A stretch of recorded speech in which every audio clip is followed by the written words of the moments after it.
शहरामध्ये आज मोठं आंदोलन करण्यात आलेलं आहे। ही आंदोलन आज नाही 2000 पासून आंदोलन करत सारखं येत आहो आम्ही। उस्मानाबाद शहरामध्ये मध्यवर्ती सेंटरमध्ये ही कचरा डेपो ठेवलेला आहे।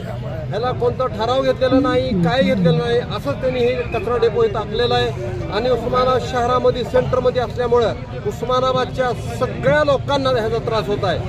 ह्या रोगामुळे आणि ह्याचा रात्री जो धूर निघतोय ह्या कचरा डेपोचं, कचरा डेपोमुळे आजार होण्याची शक्यता आहे। कॅन्सर, टीबी, दमा ही लोकांना आजार वाढत चाललेले आहेत, परंतु नगरपालिकेचे डोळे अजून पण उघडलेले नाहीत। शासन ह्याच्यामध्ये कुठं गुंग आहे हे काय समजेना आम्हाला, म्हणजे लोकांची प्रकृती बिघडत आहे। आणि अजून एक खास गोष्ट, ज्या ठिकाणी कचरा डेपो आहे त्या ठिकाणी भारत विद्यालय हा प्रशासकीय शाळा आहे। तिथं मुलांची परिस्थिती बिघडत आहे, मुलं तिथं आजारी पडत आहेत, तरी पण शासनाचं काय याच्यामध्ये हे होत नाहीये। त्यासाठी नगरपालिकाच रद्द केलं तर चालेल, नंतर आम्ही स्वतः हे डेपो आम्ही कुठं बनवायचं बनवू।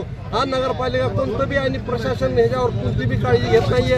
काळजी न घेतल्यामुळे ह्या लोकांचा त्रास वाढतच चाललेला आहे। किती बी आंदोलन करून प्रशासन काही ह्याच्यावर उपचार करत नाही। ह्यासाठी अगर हा आंदोलन आम्ही केलेलं आहे, अगर ह्याने लवकरात लवकर हा आंदोलन बघून ह्यांनी अगर त्याची कचरा डेपो हलवण्याची प्रयत्न केलं तर ठीक आहे, नंतर आम्ही फार मोठं आंदोलन करून उस्मानाबाद शहरामध्ये पूर्ण रस्ते रोको बंद आंदोलन करू। आणि आम्ही अशीच ही आंदोलन जवळ आमचं कचरा डेपो ही उठणार नाही तोवर आम्ही आंदोलन करत राहू।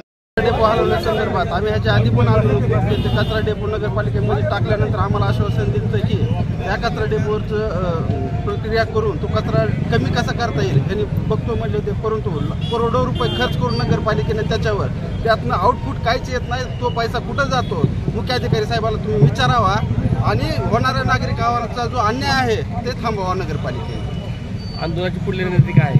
जर अजून पण प्रशासन आणि नगरपालिकेने आमच्या आंदोलनाची जर दखल घेतली नाही तर ह्याच्यापेक्षा मोठं उग्र आंदोलन आम्ही आमच्या पद्धतीनं नगरपालिकेवर करू आणि नगरपालिका तिथं भरू।